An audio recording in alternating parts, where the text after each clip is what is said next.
Glória a Deus. Queridos, com muita alegria, saúdo a todos com a paz do Senhor. Quero externar a minha satisfação de poder estar aqui, dizer que me considero privilegiado por Deus e agraciado pela honra que o meu pastor me concede, pastor Ailton, em poder estar cooperando junto a esta igreja e rever os servos de Deus por quem tenho muita estima, né? Poder rever o pastor Roberval, irmã Edvânia, eu tenho muito carinho por eles e estar aqui para mim é muito especial. Eu tive o privilégio de herdar uma igreja que foi pastoreada por eles no campo missionário e poder suceder o pastor Roberval é um privilégio. Acredito que é um dos pastores mais organizados que eu já vi, entre outras virtudes que ele e a sua família possuem, né? Vocês estão de parabéns pelo presente. Alegro-me também poder rever, né, evangelista Zé Amaro, pastor Paulino, pastor Luiz Ferreira, pastor Irapuã. Hoje foi uma noite especial de muitos reencontros e é bom estar aqui. Amém? Quantos vieram ouvir a voz de Deus? Eu também. Eu creio que Deus tem uma palavra para nós. Abra sua Bíblia em Filipenses, capítulo de número 3. Vamos ler versículos 13 e a parte inicial do versículo 14.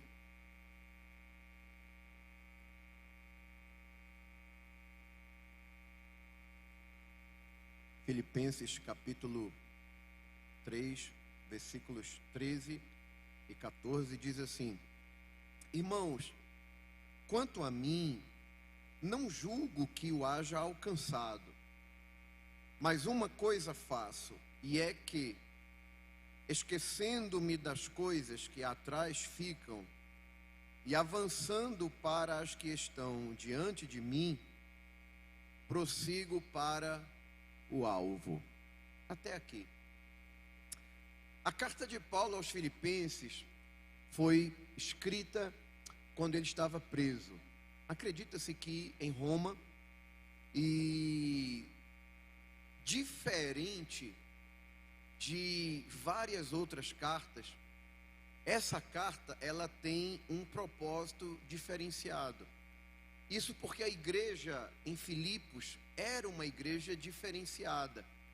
Por exemplo, se você compara a igreja de Filipos com a igreja de Corinto, você vai ver que eram povos, contextos, situações totalmente diferentes. A carta de Paulo, pelo menos a primeira carta de Paulo aos Coríntios, né, se você vai para um estudo apurado do assunto, você vai descobrir que o tema da primeira carta que ele escreve à igreja que estava em Corinto era problemas da igreja e suas soluções, ou orientações quanto a inúmeros problemas da igreja. Essa é a motivação de Paulo ao escrever para a igreja de Corinto. No entanto, que a igreja de Corinto era uma igreja bem problemática. Haviam dificuldades em todas as esferas, mas não é o foco aqui. É só para você ter uma noção da motivação, né? O sentimento que levou Paulo a escrever para a igreja dos Filipenses. E a norma de interpretação bíblica, ela diz que uma das regras para a compreensão ou para um melhor entendimento do texto bíblico, dentre tantas regras, uma das principais é nós conhecermos a razão pelo qual o escritor escreveu aquela mensagem, para quem escreveu e por que escreveu. Perceba que isso é tão importante que, mesmo que nós não saibamos quem escreveu determinada carta, a gente não sabe quem escreveu aquela carta. Por exemplo, a carta aos Hebreus. Não se sabe quem é o autor da carta aos Hebreus. É um autor anônimo, né? Há muita discussão, mas o fato é que não há nenhuma informação determinante acerca do autor, ou seja, não se sabe quem escreveu. Mas, preste atenção, porque isso aqui vai determinar a linha que a gente vai seguir daqui para frente. Mas perceba que, mesmo sem saber quem escreveu a carta aos Hebreus, quando nós sabemos para quem foi escrita e por que foi escrita, isso é suficiente para nós compreendermos o sentido, né, daquilo que foi registrado. Então a carta foi escrita aos Hebreus, né, aqueles primeiros convertidos da igreja primitiva, que a igreja nasce no ambiente de Jerusalém, né? A igreja foi inaugurada em Jerusalém no dia de Pentecostes, e depois é que vai alcançando os gentios. Então, parte daquele público que recebe o conteúdo da carta aos Hebreus, muitos foram testemunhas oculares do que aconteceu em Atos capítulo 2, e agora estavam enfrentando perseguição, desânimo, uns pensando em voltar atrás, e o escritor, ele é motivado pelo Espírito Santo a enviar uma mensagem a fim de fortalecer a fé e mostrar a superioridade da aliança em Cristo em relação à aliança do Antigo Testamento. Então perceba que isso já abre a visão, a compreensão de quem quer entender a razão pela qual foi escrita. A carta de Paulo aos Coríntios nem precisa ser formado em teologia. Você começa a ler os primeiros capítulos, você vai perceber que a igreja de Corinto era uma igreja bem problemática, era uma igreja que estava dividida em grupos, né? Uma igreja que Paulo diz assim: eu queria ter uma conversa espiritual com vocês. Está lá no capítulo 3, né? E eu, irmão, quando fui ter convosco, não vos pude falar como a espirituais, mas como a carnais, como a meninos em Cristo. Ou seja, Paulo estava dizendo que a igreja de Corinto era uma igreja extremamente, se movia na carnalidade, mesmo possuindo todos os dons espirituais, o que abre a nossa mente e nos faz entender que a manifestação dos dons não determina a maturidade de uma igreja. A igreja de Corinto tinha todos os dons espirituais. Paulo escreve isso no capítulo 1, versículo 7. Mas para essa mesma igreja, né, a qual ele diz: não falta nenhum dom em vocês, no capítulo 1.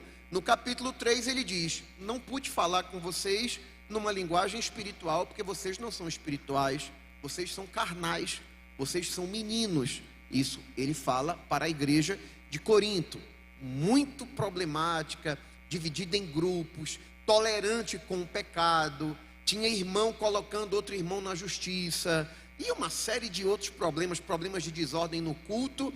Mas a nossa compreensão, ela é facilitada quando a gente entende o porquê Paulo escreveu, né? E ele diz que um dos fatores que motivou ele a escrever foi as informações que ele recebeu de uma família muito zelosa da igreja, a família de Chloe, ou Chloé, que comunica a Paulo as dificuldades que estavam acontecendo lá em Corinto. Quem está me seguindo diz amém. Você, por exemplo, aí, saindo um pouquinho do contexto de igreja, vamos para o contexto pastoral, né? Porque você sabe que tem as cartas que Paulo escreve para igrejas e tem as cartas que Paulo escreve para pessoas específicas. São as chamadas cartas pastorais, né? Para quem ele escreve, no caso, a Tito e a Timóteo. Então era um líder mais experiente escrevendo para líderes que estavam no início do ministério. Tanto Tito como Timóteo eram ministros jovens que precisavam de orientações de Paulo. Então, por exemplo, você entende o propósito dessas cartas, quando às vezes até o próprio apóstolo revela o propósito. Por exemplo, a carta que ele escreve para Tito, ele explica a razão pela qual ele escreveu. Ele diz assim: por esta causa te deixei em Creta, para que pusesses em ordem as coisas que ainda faltam ou que ainda restam, e de cidade em cidade estabelecesses presbíteros, como eu já te falei, como eu já te orientei. Então você entende ali a razão pela qual Paulo está escrevendo para Tito. Em outras palavras: Tito, eu comecei um trabalho em Creta, não vou poder dar continuidade, mas eu mandei você para ir com esse propósito, para você colocar em ordem o que não deu tempo de eu colocar em ordem, e para que você levante presbíteros, ou seja, homens experientes em cada cidade. E aí ele dá uma série de orientações a Tito. Mesma coisa acontece quando ele escreve a Timóteo, né? Lá no capítulo 1 da primeira epístola, né? Como te roguei quando parti para a Macedônia, que ficasses em Éfeso, a fim de ensinarem a que não ensinem outra doutrina. Ou seja, Paulo está dizendo a Timóteo, por que foi que ele pediu para Timóteo ficar em Éfeso? Porque sabia que a igreja de Éfeso seria bombardeada por falsos ensinos. Então, quando você entende o propósito, o porquê, e isso aqui, gente, nem é uma coisa assim inalcançável. Qualquer Bíblia de estudo, né, a Bíblia de estudo mais simples que você adquire, tem lá naquela primeira seção que introduz a cada livro, tem lá o contexto, o propósito. Isso já abre a mente da gente. A carta de Paulo aos Filipenses é uma carta linda. Tem cartas de Paulo, toda a Bíblia ela é inspirada por Deus. Mas existem leituras que são extremamente prazerosas. Por exemplo, a carta de Paulo aos Efésios, né? Porque na carta de Paulo aos Efésios ele revela um mistério oculto, que é o mistério da igreja. Então, você estuda a carta de Paulo aos Efésios, é maravilhosa. Mas a carta de Paulo aos Filipenses é uma carta linda. Por quê? Porque você vai perceber que Paulo, ele não está tão motivado a fazer correções, ajustes. Lá na Argentina a gente usa um termo, né? A dar uma paliça, ou seja, a arriar a lenha na igreja dos Filipenses. Porque a igreja dos Filipenses era uma igreja extremamente saudável. Tanto que o motivo, né, o tema principal dessa carta é a alegria no Senhor, a alegria de servir a Deus, a alegria do serviço ao Senhor. O contexto do tema fala da alegria cristã. Essa igreja, me parece que ela foi fundada na segunda viagem missionária de Paulo, né, a partir de uma visão que ele tem em Troade, ele recebe um chamado específico. E o que acontece? A igreja em Filipos era uma igreja próspera. A Bíblia diz, né, você vai encontrar diversas referências de que a igreja dos Filipenses, por diversas vezes, ajudou Paulo financeiramente. Era uma igreja que tinha um coração aberto para a obra do Senhor. Veja que coisa interessante. Você compara a igreja dos Filipenses com a igreja de Corinto. A igreja de Corinto, gente, era uma igreja tão problemática que Paulo tem que dizer assim: ainda que eu tivesse direito como ministro, eu trabalhei com as minhas mãos para não dar direito a vocês estarem falando. Que era uma igreja complicada. Já a igreja de Filipos era uma igreja abençoadora, e não apenas do apóstolo Paulo, com quem eles firmaram uma relação extremamente amistosa. A igreja de Filipos, além de ajudar Paulo, também foi uma igreja que ajudou a igreja mãe em Jerusalém. Porque você lembra que a igreja em Jerusalém, nos primeiros dias, os bichinhos estavam tão empolgados, tão entusiasmados, achando que Jesus ia voltar tão rápido, que eles começaram a vender tudo que tinha, né? Quando o texto de Atos diz, né, que em cada alma havia temor, perseveravam na doutrina dos apóstolos, nas orações, no partir do pão, cada alma havia temor, e serviam a Deus com singeleza de coração. E diz assim: muitos sinais eram feitos pelos apóstolos, e eles tinham tudo em comum, de sorte que vendiam suas propriedades, traziam aos pés dos apóstolos, e era dividido tudo igualmente com todo mundo. Eu me lembro quando eu era mais novo, eu lia esse texto e me perguntava: por que a gente não faz isso se está na Bíblia? Mas é porque o texto de Atos não é prescritivo, ou seja, Atos não é um livro doutrinário, Atos é um livro histórico. E como um livro histórico, ele não prescreve, ele descreve, ou seja, ele simplesmente narra o que aconteceu. E por que aconteceu isso? Não aconteceu por determinação de Deus. Deus nunca mandou fazer isso. Os apóstolos nunca mandaram fazer isso. Mas eles vendiam tudo que tinham para repartir. Por quê? Porque achavam que a vinda de Jesus seria tão perto. A primeira pregação já dizia isso.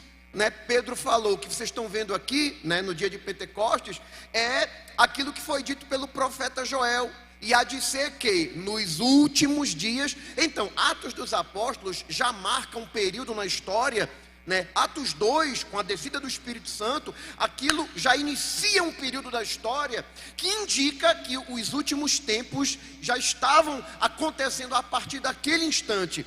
Então eles achavam que Jesus ia voltar muito cedo e pensavam, para que termos propriedade? Começaram a vender tudo, Jesus não voltou e agora a igreja em Jerusalém está passando necessidades. Nessas necessidades, eles vão receber ajuda, por exemplo, da igreja de Antioquia, que era uma igreja gentílica, e recebem também da igreja de Filipos, que era uma igreja abençoadora, era uma igreja de coração voltado para a obra do Senhor, tanto com seus irmãos, né? Porque tem gente que só tem o coração aberto para o líder, né? Que às vezes não é tão difícil tratar bem o líder, né? Porque isso dá ibope, né? Isso traz holofote, né? Em alguns lugares. Mas a igreja de Filipe, ela tanto tinha cuidado com o líder, como também tinha cuidado com seus irmãos, né? Porque quem tem um coração saudável não se preocupa só com quem está em cima. Ele abençoa quem está em cima, mas abençoa quem está no mesmo nível que ele, porque ele ama todo mundo igual. É uma igreja linda, a igreja estou falando da igreja dos filipenses, né? Vamos se ligar aqui. Então o que acontece? Uma também das motivações que leva Paulo a escrever para essa igreja é porque eles haviam mandado uma oferta para abençoar Paulo, e eles fazem isso mandando por meio de um irmão chamado Epafrodito. E é interessante, até isso é interessante, gente, porque Epafrodito, ele não apenas chega no apóstolo Paulo e diz assim, olha aqui o que a igreja mandou para o senhor, e entrega e vai embora. Não, além de entregar a ajuda que aquela igreja enviou, Epafrodito dá uma assistência a Paulo, e dentre os motivos, né, que você vai ver, Paulo fala sobre a alegria do Senhor.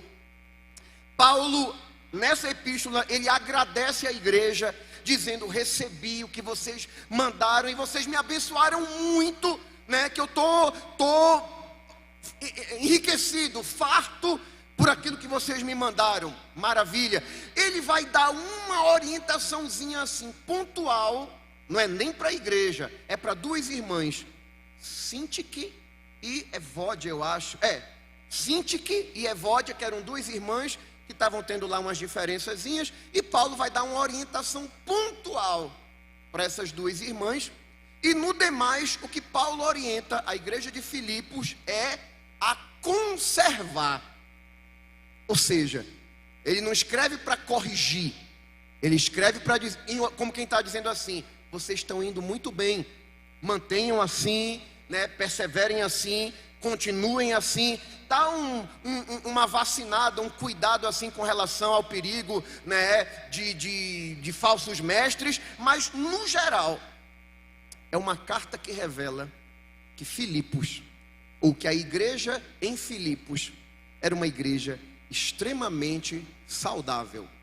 Porém, no texto que vocês escolheram como tema dessa festividade, e eu louvei a Deus quando eu vi o tema que vocês escolheram, quando nós observamos o que Paulo traz em termos de orientação sobre isso aqui, nós aprendemos algumas lições com Paulo. Primeiro, é a lição do sentimento de vigilância que está presente aqui. Porque quando Paulo, ele está falando do que vocês escolheram, né, de prosseguir para o alvo, ele começa entrando no assunto, falando sobre chegar à ressurreição dos mortos. Essa ressurreição dos mortos é o objetivo de todo crente salvo que morre em Cristo, né? Porque quem morreu em Cristo espera ressuscitar com Ele. Então, ele está falando de um evento futuro para onde nós caminhamos em direção. No versículo 12, Paulo demonstra que ele não era alguém que confiava na sua própria sabedoria, na sua própria estrutura, porque quando ele fala de chegar à ressurreição dos mortos, né, para ver se de alguma maneira eu possa chegar à ressurreição dos mortos, ele diz no versículo 12: não que já tenha alcançado o que seja perfeito, né? Inclusive esse aqui é um dos textos que nós utilizamos para combater a ideia da predestinação, né? Porque se predestinação fosse uma ideia genuinamente bíblica no âmbito individual, se tem alguém que a gente poderia chamar de predestinado para a salvação, seria Paulo. Mas Paulo, quando fala da ressurreição dos mortos, que é uma prerrogativa do salvo em Cristo, ele diz: não que eu já tenha alcançado, ou que seja perfeito. Perfeito aqui não quer dizer sem defeito. Perfeito aqui tem a ver com maduro, completo. Ou seja, Paulo está dizendo: eu ainda não atingi essa perfeição, mas eu prossigo, né? Prossigo a fim de alcançar aquilo para o que fui também preso por Cristo Jesus. Aí ele diz: irmãos, quanto a mim, eu não julgo que o haja alcançado, mas uma coisa faço. E é isso aqui que Paulo diz: uma coisa faço. Porque quando a gente fala do alvo, escute isso aqui, a maioria de nós pensa unicamente no alvo. Mas Paulo coloca como caminho, como condição para quem deseja chegar no alvo, duas ações. Para chegar ou para prosseguir em direção ao alvo, são necessárias duas coisas: esquecer das coisas que atrás ficam. E não é só isso não, pastor? Não. Porque antes de prosseguir para o alvo, eu tenho que esquecer de coisas que ficaram lá atrás. E depois de esquecer de coisas que ficaram lá atrás, não é só ir para o alvo não, não. Esquecendo-me das coisas que atrás ficam, preste atenção, imagine que o meu alvo seja a borda desse palco. Então, Paulo está dizendo: eu tenho que esquecer das coisas que ficaram para trás, mas antes de prosseguir para o alvo, eu tenho que atentar para as coisas que estão diante de mim. O que ele está dizendo é que antes do alvo final, antes do meu objetivo final, tem coisas que Deus preparou e que estão adiante nesse caminho. E se eu não prestar atenção nas coisas que estão adiante de mim, eu posso chegar no alvo sem usufruir, sem experimentar, sem receber o que Deus colocou adiante de mim no caminho.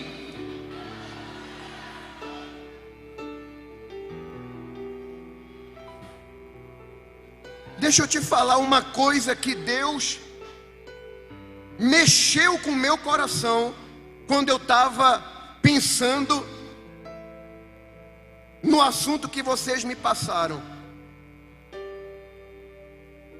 Quando a gente fala de José, e eu estava meditando nisso, pastor, se a gente perguntasse a José: José, qual é o teu alvo? Qual é o teu objetivo? Sabe o que é que a maioria de nós aqui diria? Meu objetivo é viver as promessas, aquilo que Deus me falou. Quem pensa dessa forma, levanta a mão e dá um glória. Bom, a boa notícia é que eu posso dizer que eu não estava equivocado sozinho, porque eu também pensava como você. Esse não era o alvo de José. Esse não era o objetivo final de José. O trono, a exaltação no Egito, as promessas que chegaram para ele, nunca foram o alvo dele. Aquilo, na verdade, era o que Deus tinha adiante dele. Porque o alvo de José está em Gênesis capítulo 50, versículo 24, quando ele já está velho. Aí ele aponta para o alvo da vida dele, ele diz: e disse José a seus irmãos: eu morro, mas Deus certamente vos visitará e vos fará subir desta terra para a terra que jurou a Abraão, a Isaque e a Jacó. E José fez jurar os filhos de Israel, dizendo: certamente vos visitará Deus, e fareis transportar os meus ossos daqui. O que José estava dizendo é: o que Deus tem para a gente é além dessa vida, é além dessa terra. Eu vou morrer, mas Deus ainda vai cumprir algo. Deus vai colocar o povo da gente numa terra que Ele prometeu.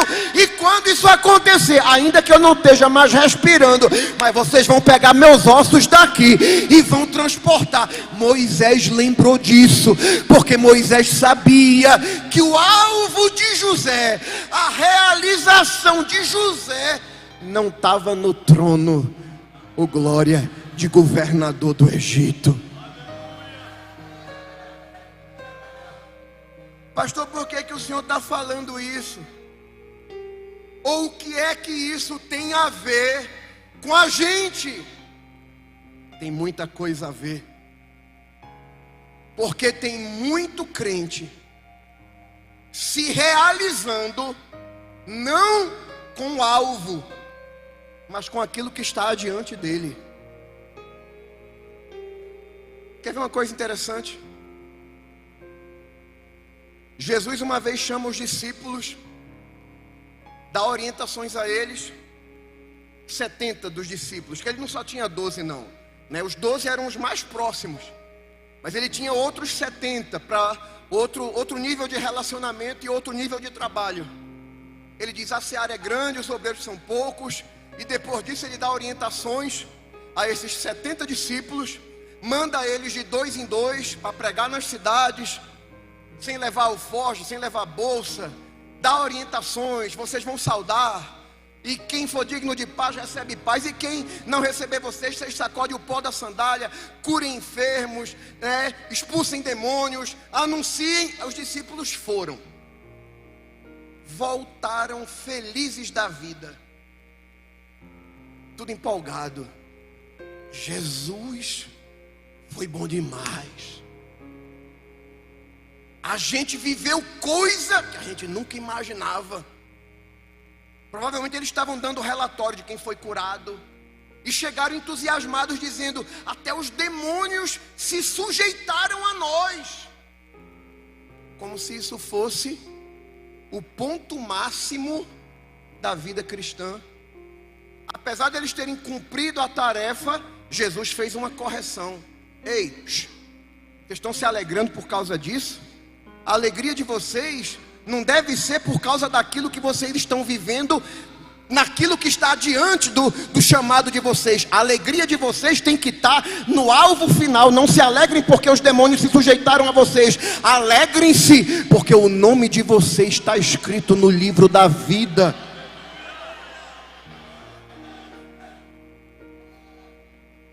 Escute isso aqui. Porque é possível um cristão viver 3 realidades diferentes. Tem aqueles que não avançam porque estão com uma bagagem de coisas do passado que deveriam ter sido esquecidas. Tem um outro grupo que só está pensando no céu. É bom? É. Mas Paulo diz que a gente prossegue para o alvo, atentando para as coisas que estão adiante de nós. Então, o meu alvo final é o céu, mas eu não posso ignorar o que Deus tem para nós aqui na terra. E tem um terceiro grupo, que é o que não está focado no céu. Ele está focado só nas coisas que estão adiante dele. Ele acha que tudo se resume ao que está diante dele. E deixa eu falar uma coisa aqui, pastor. Eu tenho andado em alguns lugares onde muitas mulheres, parece que a realização da vida dela é quando ela alcançar aquilo que está diante dela. Quando o marido dela vir para a igreja, quando o marido dela se libertar da prostituição, quando o marido dela passar a dar atenção e o valor que ela gostaria. Pastor, e eu estou errada em pedir isso a Deus? Eu estou errada em desejar? Claro que não, minha filha. Você tem que orar mesmo, jejuar, pagar o preço. Agora, o que você não pode é colocar a realização da sua vida, a alegria da sua vida nisso. Por quê? Porque pode acontecer que o teu marido morra sem querer nada com Jesus, mas essa não pode ser a causa de uma tristeza eterna. Porque quem se realiza em Deus, quem se satisfaz em Deus, acontecendo ou não acontecendo, a gente se alegra nele, a gente glorifica ele, a gente encontra como motivação da nossa vida o gozo da salvação. Oh, glória!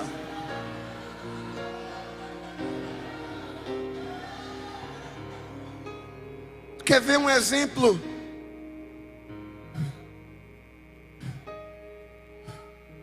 Tu quer ver um exemplo de quem não está preocupado só com o que está diante dele? Davi. Que eu conheço gente que ele pensa assim: se eu perder a posição, se eu perder o cargo, se eu perder o lugar que eu ocupo, tem gente que é assim. Se ele perde a posição, se ele perde o cargo, se ele é mudado de lugar, basta ele ou ela não estar mais em evidência, parece que a vida espiritual se acabou ali. Digo, meu Deus, será que esse povo não tem alvo não? Agora eu olho para Davi. Davi peca, é confrontado, e quando ele é confrontado, isso até revela muito sobre o caráter de Davi, né? Quando ele é confrontado, tu não vai ver Davi tentando se justificar. Ele é confrontado, ele pequei contra o Senhor. Mas quando você olha para Davi, Davi não perdeu a coroa, não perdeu o trono, não perdeu o palácio, mas ele percebeu que o alvo estava comprometido. Porque tem gente que se realiza no trono, na posição, no destaque que possui, ainda que por dentro está apodrecido e precisa ser tratado. Mas tem gente que está preocupada com a vitrine, é com o que vão pensar. Mas eu gosto de Davi, porque Davi não está com o coração naquilo que está diante dele não. Quando ele começa a perceber que o gozo, a alegria da salvação está desaparecendo, é como que ele pensa: eu posso viver sem trono, eu posso viver sem coroa, eu posso viver sem palácio, mas eu não posso viver sem o gozo da salvação. Deus, não me lança fora da tua presença, nem retira de mim o teu Espírito Santo. Torna a dar-me alegria.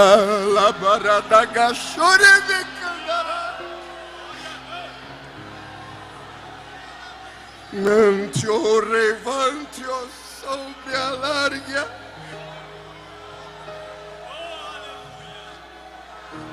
Oh glória.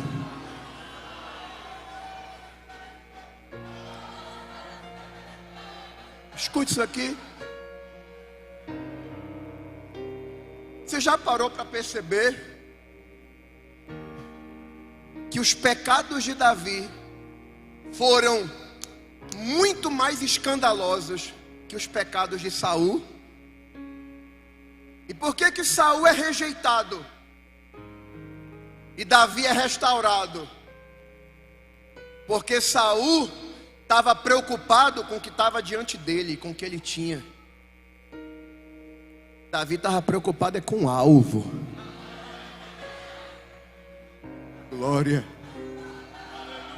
Glória. Tem gente que só está com o olhar naquilo que está diante dele. Mas o que está diante da gente é momentâneo. O alvo é eterno. Oh, glória. Oh, glória. Eu estou sentindo Jesus aqui com a gente. Isso não é repreensão não, é demonstração de amor.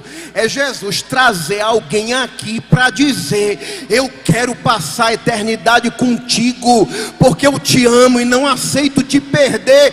Mas abre os teus olhos e deixa, não permita que o teu coração esteja preso, atrapado só com as coisas que estão adiante de ti, porque isso vai passar, mas o alvo é eterno. Oh, glória.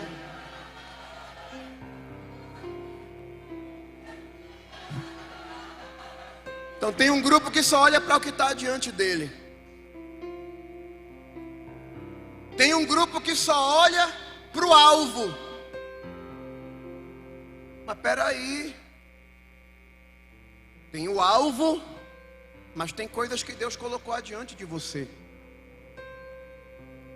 E algumas pessoas não atentam plenamente para o que Deus colocou adiante delas, muitas vezes por causa do desânimo. Quer um exemplo claro disso? A gente normalmente tem ele como uma grande referência, e ele é uma grande referência. Mas Elias não atentou para tudo que estava diante dele. Sabe por quê? Porque ele desanimou. Escute, quando Elias desafiou os profetas de Baal, provavelmente a expectativa, escute isso aqui, e não esquece isso aqui. Quando Elias confronta os profetas de Baal no Carmelo, o texto mostra que é como que Elias criou uma expectativa, porque o pensamento dele era: mataram teus profetas, falando para Deus, né? Derrubaram teus altares, só eu escapei. Mas Deus prepara Elias, manda para o Ribeiro de Querite, depois faz uma pós-graduação lá na cidade de Sarepta. Deus vai preparando ele para um momento decisivo, confrontar os profetas de Baal no Monte Carmelo. E ali você tem um dos maiores acontecimentos do Antigo Testamento. O povo com o coração dividido. Você conhece a história, eu não vou me detalhar aqui. Elias conserta o altar, faz uma oração breve. Deus responde com fogo, consome tudo ali. Foi um negócio tremendo. O povo que estava com o coração dividido rapidamente se posiciona, dizendo: só o Senhor é Deus, só o Senhor é Deus. Agora olha aqui para mim, na glória agora não, segura. Qual a expectativa de Elias? Espera aí, Jezabel e Acabe estão reinando. Me permita a expressão, pastor. Essa bagunça em Israel só está de pé por causa da influência de Jezabel com Acabe. O povo está com o coração dividido entre Deus e Baal. Mas agora que Deus se revelou, mandou fogo do céu, e agora que todo o povo gritou: só o Senhor é Deus, então essa esculhambação desse culto a Baal vai acabar agora. Tanto que ele se sente confiante para ir lá e matar os profetas de Baal e de Azera. Por que ele fez isso? Porque ele se sentiu respaldado pelo povo. Mas sabe qual foi a mensagem que chegou para ele, depois que ele faz isso? Ó Elias, Jezabel mandou te dizer que amanhã, nessa mesma hora, o que tu fez com os profetas de Baal, vai acontecer a mesma coisa contigo. Elias, é o quê? Sabe o que ele faz? Corre. Sabe, eu não vou detalhar, mas se você ler o texto, você vai descobrir que Elias, ele tinha um moço, ele já tinha um auxiliar que estava junto com ele. A Bíblia não revela o nome, mas diz que ele tinha um moço com ele. Sabe o que é que Elias faz? Porque Elias precisaria preparar um sucessor. Normalmente os moços dos homens de Deus eram seus auxiliares, que se tornavam posteriormente seus sucessores. Mas quando ele, escute isso aqui, quando Elias recebe a ameaça de Jezabel, ele pega o moço, deixa, me parece, em Berseba, deixa o moço lá e vai para o deserto. Nunca mais na Bíblia você ouve falar desse moço, porque Elias simplesmente desistiu dele.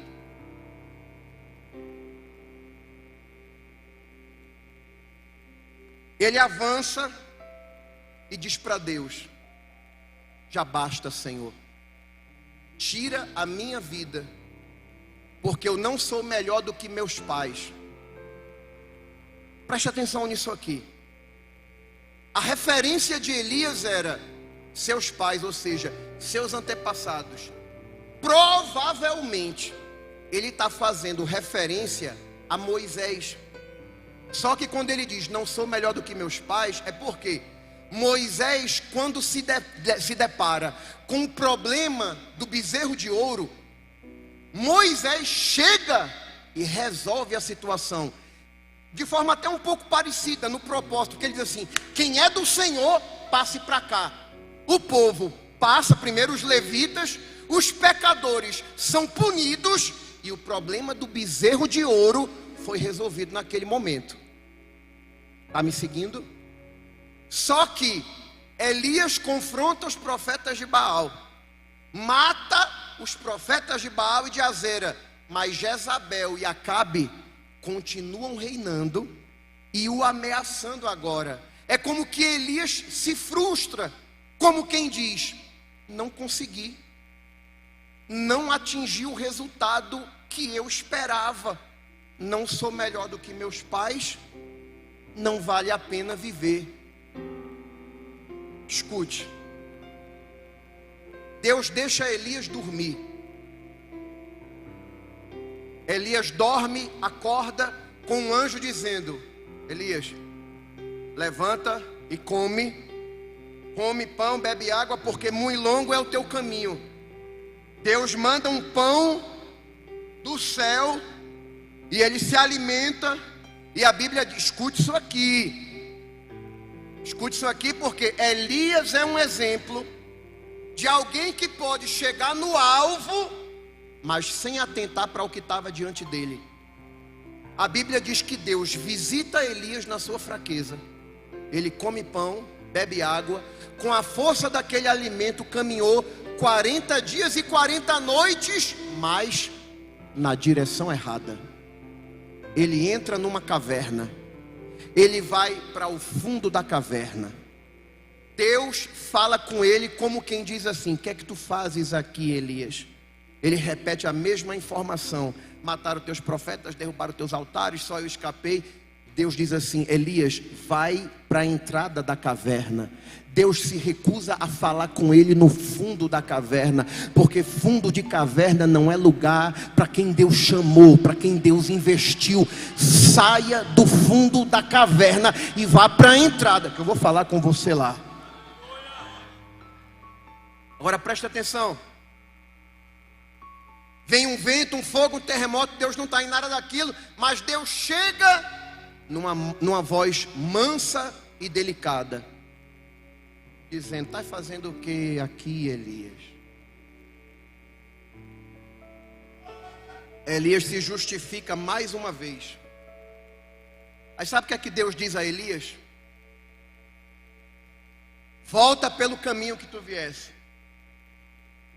porque tu ainda irás ungir Azael, rei da Síria, Jeú, rei de Israel, e Eliseu como profeta no teu lugar.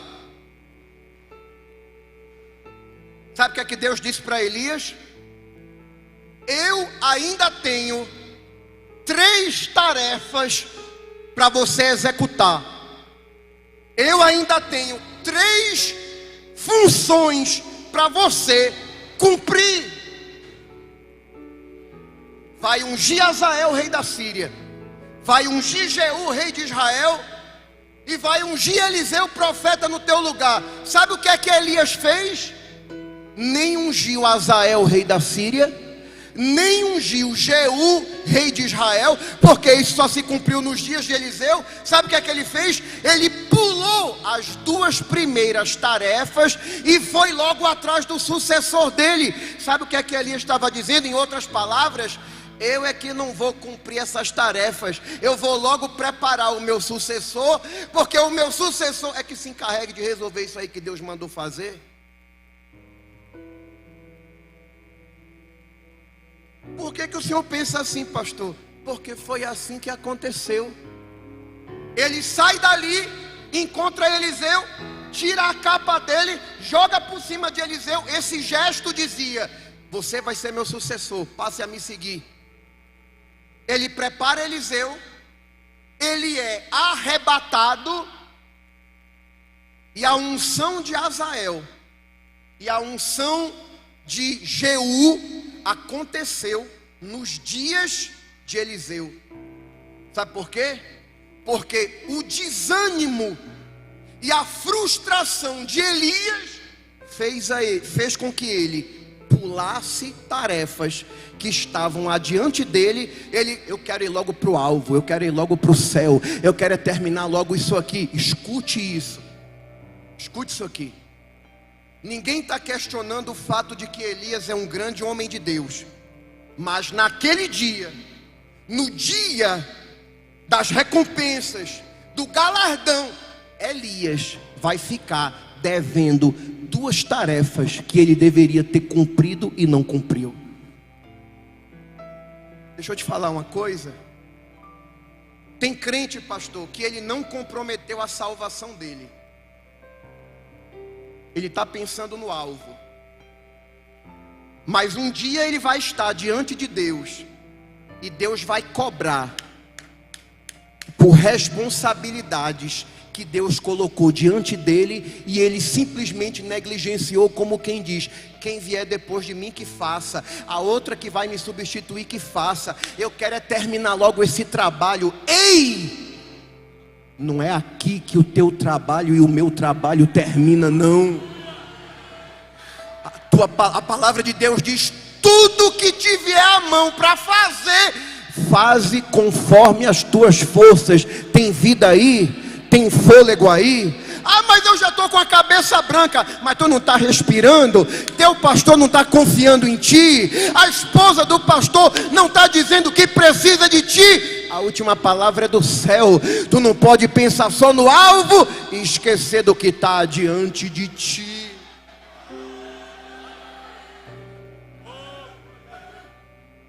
Ah, pastor, mas é porque eu não sou melhor do que meus pais. Mas Deus não te chamou para comparar a tua chamada com a chamada de ninguém, não. Porque Moisés é de um jeito, mas Elias é de outro, Eliseu é de outro. Deus tem uma característica com cada um.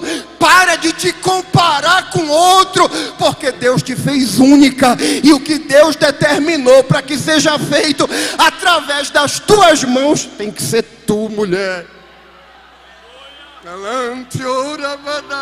Sobre me cante.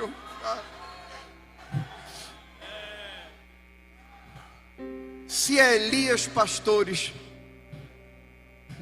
que eu acho que o que desanimou Elias era que ele queria ter visto a casa de Baal cair. Se Elias tivesse um pouquinho mais de paciência, se ele tivesse ungido Azael, se ele tivesse ungido Jeú, ele ia ver o cumprimento, porque foi Jeú quem Deus levantou para acabar com aquela bagunça promovida pelo culto a Baal. Se Elias tivesse esperado o tempo e eita glória, se Elias tivesse ficado no lugar e tivesse feito do jeito que Deus mandou fazer, os olhos dele veriam o que Deus iria realizar.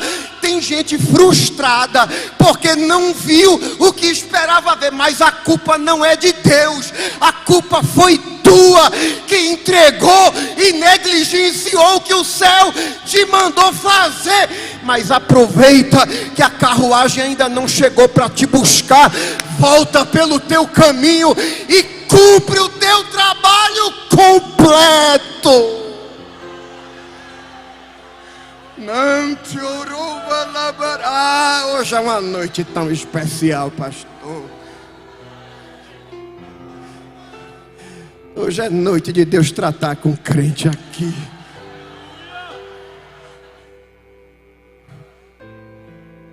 Deus não faz nada pela metade. A Bíblia diz que aquele que em vós começou a boa obra há de aperfeiçoar. Agora, se você quiser abortar o processo, a consequência é com você.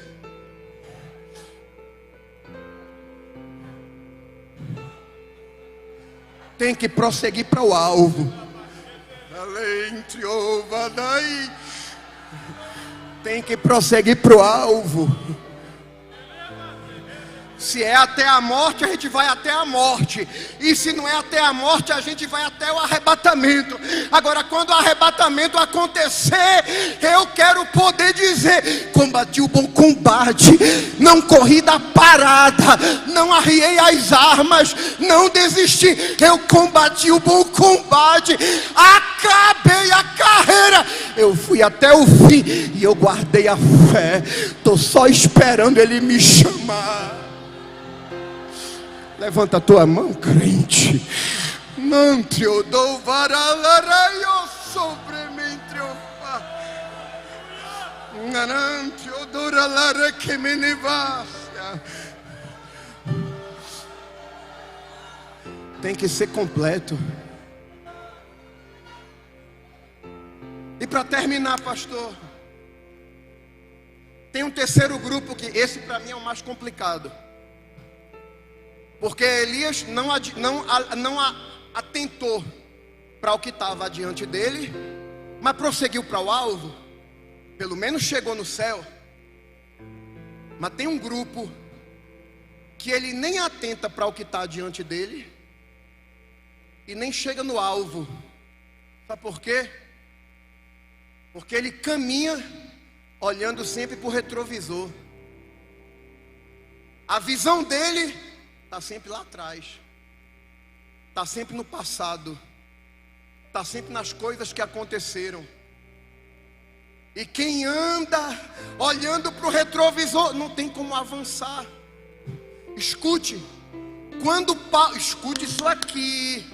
Quando Paulo diz: esquecendo-me das coisas que atrás ficam, ele não está falando só das experiências ruins, não. Porque tem gente que olha para trás apenas trazendo a lembrança: ah, porque eu preguei muito, ah, porque eu evangelizei muito, ah, eu orava muito, ah, Deus me usava muito, Deus me tomava muito. Glória a Deus por isso. Agora eu quero ficar um véi profetizando, dando lugar, arrastando os pés assim, chegando no microfone, ainda dando uma rajada, que a Bíblia diz: na velhice darão fruto. E eu quero que Ele me gaste, me consuma, até ficar só o pó.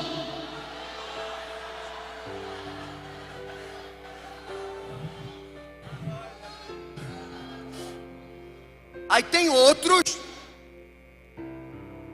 esses ainda olham para trás com aquele saudosismo, né? Nesse grupo ainda tem outro grupo, esse é o mais complicado. É o que olha para trás e só vê coisa ruim.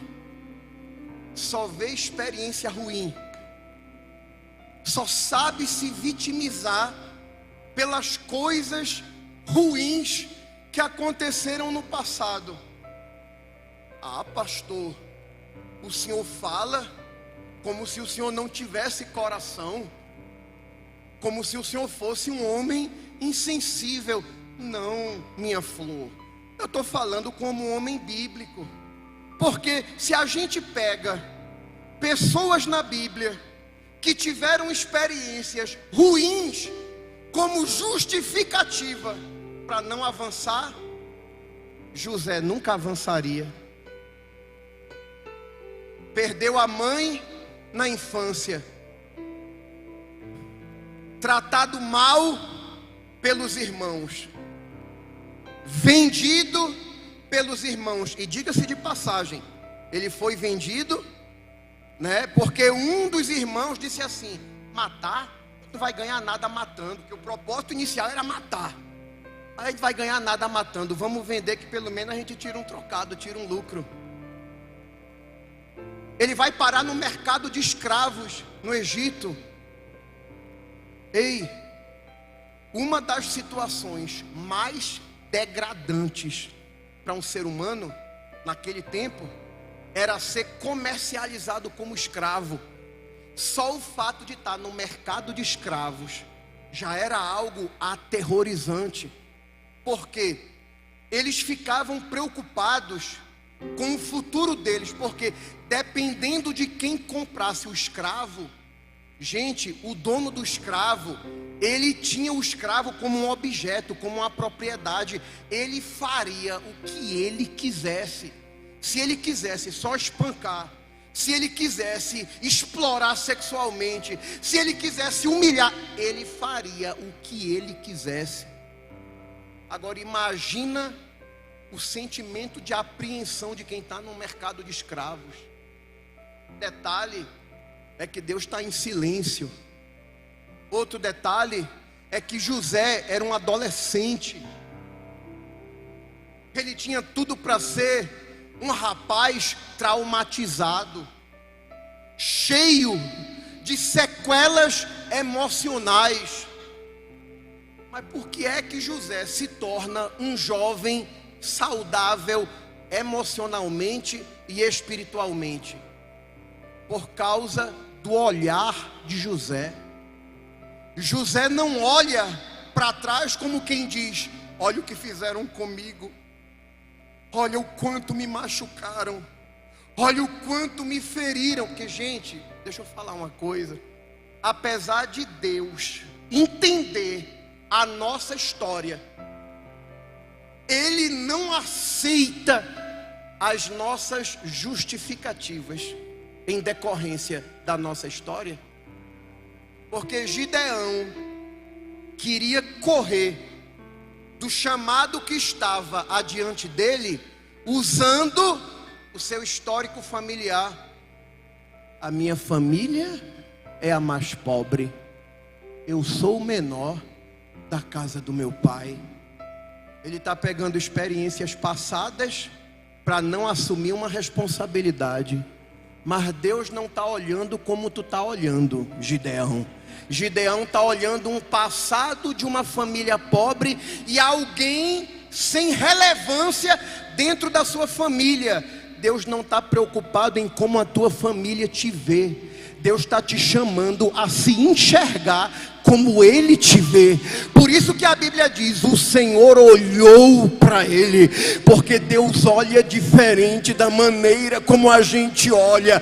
Tua família pode ter sido pobre, teu passado pode ter sido um passado de traumas, de palavras de maldição, de feridas emocionais, mas não é o teu passado que vai determinar quem você é em Deus, porque você é o que Deus diz que você é.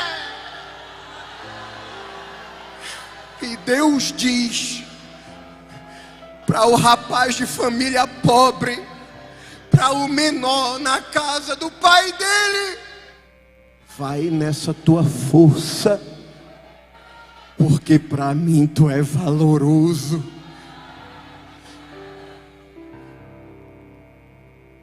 Estou terminando, pastor. Ah, Jesus está aqui. E hoje a obra vai ser completa.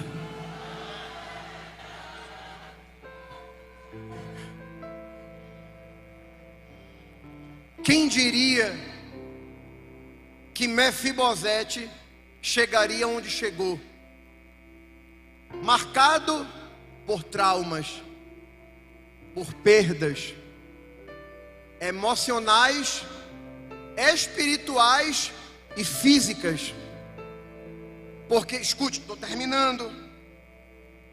A família real, que Mefibosete era neto de rei, a família real, os reis, eram uma escolha divina. O fato de pertencer à linhagem real implicava em um privilégio que veio de Deus, espiritual. Ele sofre traumas emocionais. Ele perde o seu pai, ele perde seu avô, ele perde os seus bens, ele perde a sua dignidade. Ele vai viver de favor numa terra que tudo indica que era uma terra que não oferecia nada de bom, Lodebar. Ele perde a sua saúde física. Ele sofre traumas físicos, porque quando a babá que estava com ele no braço recebe a notícia, ela se desespera, derruba ele, e ele que tinha nascido perfeito, ficou aleijado da queda. Ele sofre perdas e traumas em todas as áreas da sua vida. Você percebe que Mefibosete, ele é traumatizado, porque quando Davi manda chamar ele está diante de Davi. Ele imagina tudo, menos algo bom, que a Bíblia diz que ele está tremendo. A primeira coisa que Davi diz para ele é: Mefibosete. Ele diz: eis aqui teu servo. Primeira coisa que Davi diz: não temas. Por quê? Que é como que o aleijado estivesse dizendo ali: eu já sofri tanto na vida, eu já sofri tanto, eu já tive tantas perdas, eu já sofri tanta decepção, que quando me mandaram entrar nessa carruagem para me trazer aqui, eu já vim pensando, acho que é alguma coisa errada que eu fiz. Tem fase na vida da gente, né? Às vezes a gente está numa prova tão grande, aí Deus começa a dar sinal que vai tirar a gente da... Eu já passei por isso, de dizer para Deus: Senhor, não deixa eu me iludir não, não deixa eu criar uma esperança no meu coração não. Às vezes a gente está tão marcado de dor, de sofrimento, que parece que nada de bom vai acontecer. Mas o Deus de Mefibosete trouxe a gente aqui para dizer: ei, essa história foi até hoje, não tenha medo, porque a partir de hoje eu vou te abençoar. Eu vou te abençoar.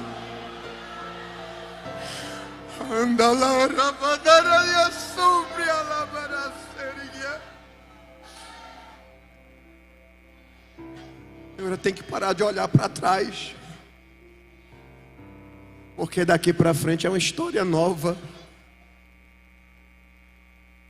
Não importa qual tenha sido a tua história, talvez como aquele aleijado, tu tinha tudo para esperar o melhor do futuro, mas alguém que deveria ter cuidado de ti não cuidou, te derrubou. E essa queda te deixou marcas, te deixou traumas, que te fez olhar para frente, nunca esperando algo bom. Mas é porque o teu coração está sempre no passado, nas experiências ruins. Mas quem está debaixo de uma aliança, cadê os crentes que estão debaixo de uma aliança aqui? O aleijado estava debaixo de uma aliança maior do que ele. A aliança de Jeová contigo foi no Calvário, uma aliança maior do que o teu passado, maior do que a tua história.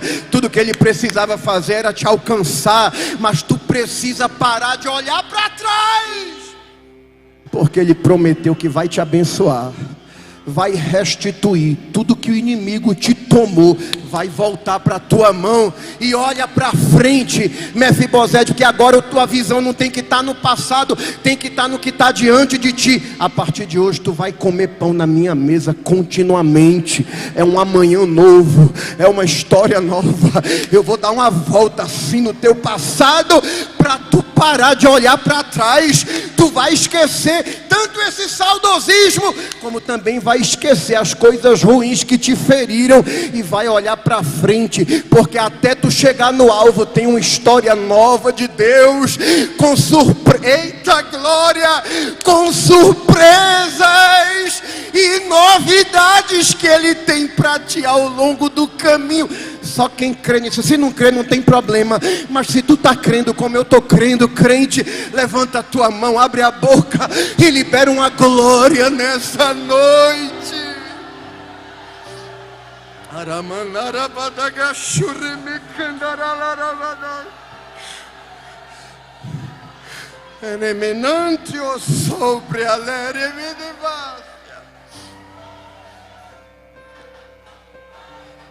Os irmãos de José pensavam que ele ia olhar só para trás,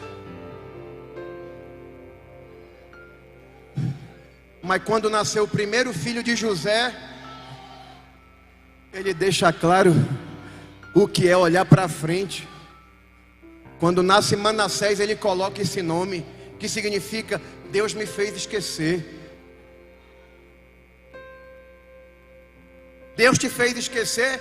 Se tu chama o menino Deus me fez esquecer, tu trazendo à tona o que aconteceu. Mas essa é a ideia, é eu lembrar do que aconteceu, mas a minha visão não está mais lá atrás, a minha visão está adiante. Porque quando Deus me faz esquecer, Ele vai me fazer frutificar, Ele vai me fazer prosperar, Ele vai me fazer crescer. Quando eu esqueço o que fica para trás, é porque eu estou atentando para as grandes coisas que Ele tem ainda diante de mim, e posteriormente para um alvo final.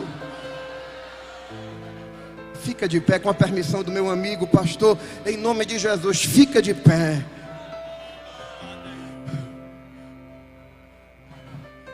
Eu já fiz a minha parte,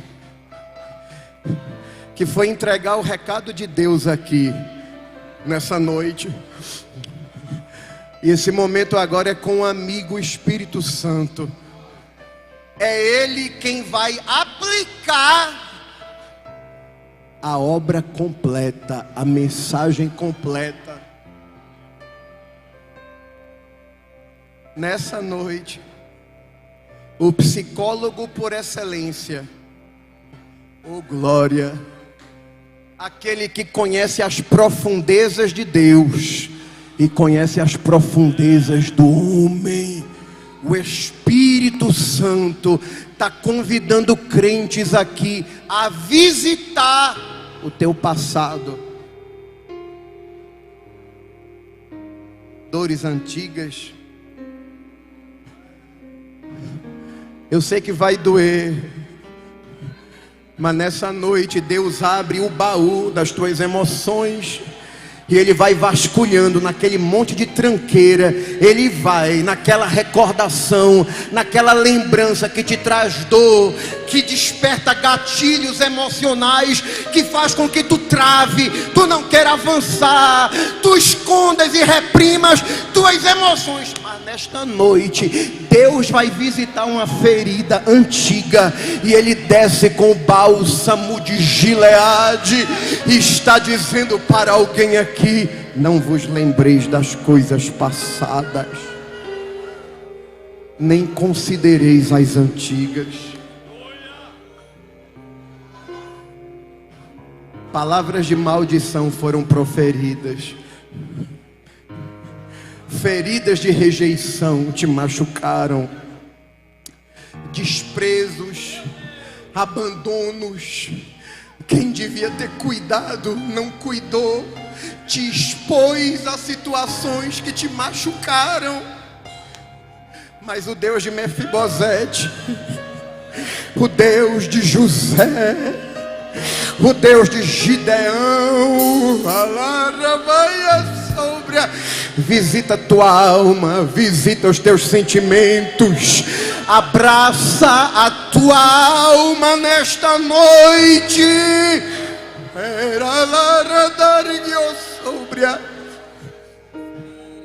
E diz para alguém aqui: solta essa carga, esvazia esse baú, lança para fora das tuas lembranças. Eu te chamei para avançar, eu te chamei para viver coisas maiores, para atentar para as coisas que eu tenho adiante de ti. Eu tenho um alvo para te conduzir. Deixa isso para trás.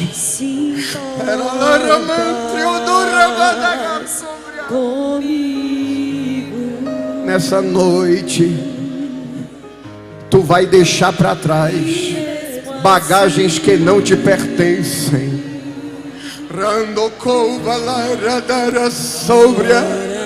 Abusos emocionais, abusos físicos, violência emocional.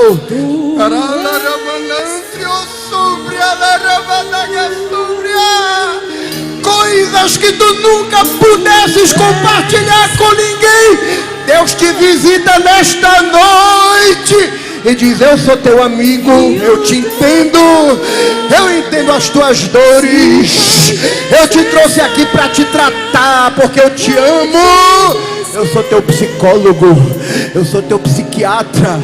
Eu trago paz à tua mente, eu trago paz aos teus pensamentos. Eu te digo nessa noite: tu és amada. Alguém te rejeitou, mas eu apontei para ti e disse: eu te quero. Tu é minha, tu és menina dos meus olhos, tu és objeto do meu amor, diz o Senhor. Recebe um abraço na tua alma.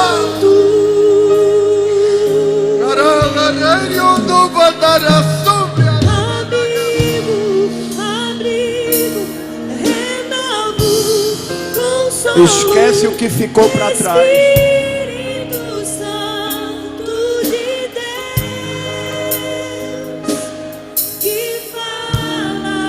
Se envolveu o pecado, procura o pastor. Não tenha medo de tratar com ele. Foi o homem que Deus colocou aqui para velar pela tua alma. Ele vai te resguardar, vai preservar a tua imagem, mas vai tratar o que precisa ser tratado. E Deus vai curar o teu passado. Deixa para trás o que passou. Levanta os teus olhos e contempla pela fé um caminho novo que Deus tem para ti. Não é ainda o destino final, é o caminho das promessas, é o caminho das novidades, é o caminho das surpresas de Deus para alguém aqui. Ainda não acabou.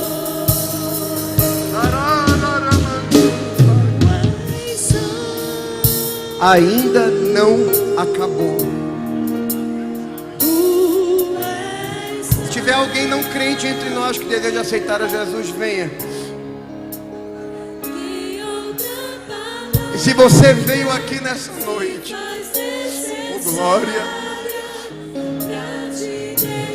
e precisa de um renovo de Deus. Eu estou sentindo uma brisa soprando aqui. Levanta a tua mão. Levanta a tua mão para receber algo que o céu derrama nessa noite sobre a tua vida. Tem renovos de Deus para crentes aqui. E Ele está dizendo para alguém: não acabou ainda. E é por isso que Ele não te recolheu e nem permitiu que a morte te levasse. É porque o alvo não é agora, o alvo é mais adiante. O que há adiante são as coisas que Deus tem para você.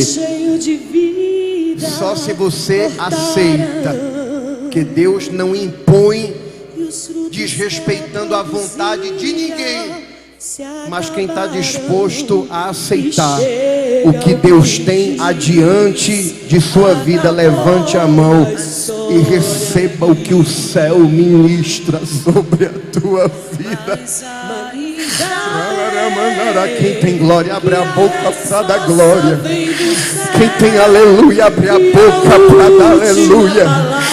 Quem é batizado com o Espírito Santo recebe uma porção que Ele libera agora.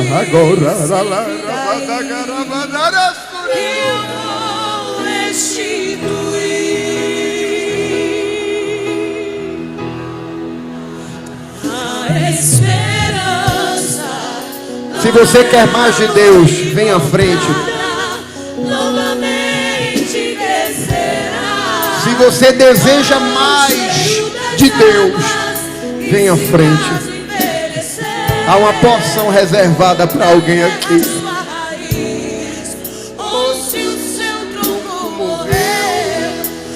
Venha em nome de Jesus. A esperança. Eita glória. Promessas antigas que estavam travadas, Deus está destravando agora.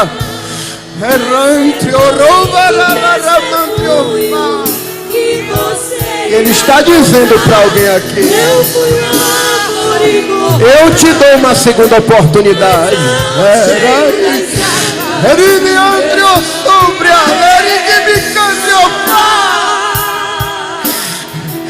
Tu entregaste algo que não era para entregar.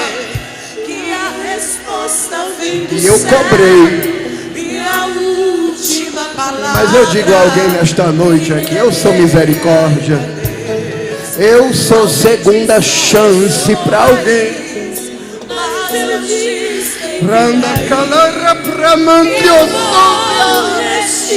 Recebe renovo. Recebe graça. Você que chegou enfermo aqui, você que chegou doente aqui, e talvez já tenha dito para Deus: não posso fazer porque a minha saúde não deixa. Vem aqui à frente agora, que há uma janela aberta e está descendo. Eita! Está descendo cura.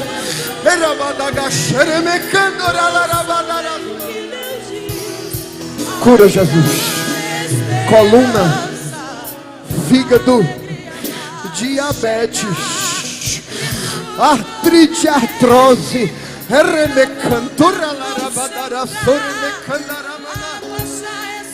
Vai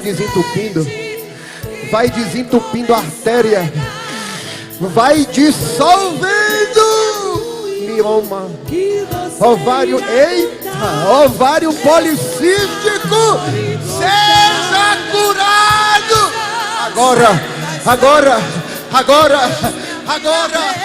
Enquanto a igreja adora, levanta a tua mão, porque tem renovo, tem graça descendo, tem cura divina. Restaurou a minha casa e toda a minha família, e hoje todos nós o servimos com alegria. Receba em nome de Jesus. Enxaqueca, eu te repreendo em nome de Jesus. Hipertensão, eu te repreendo em nome de Jesus. Infarto do miocárdio, AVC, retroceda agora. Recebe vida, mulher.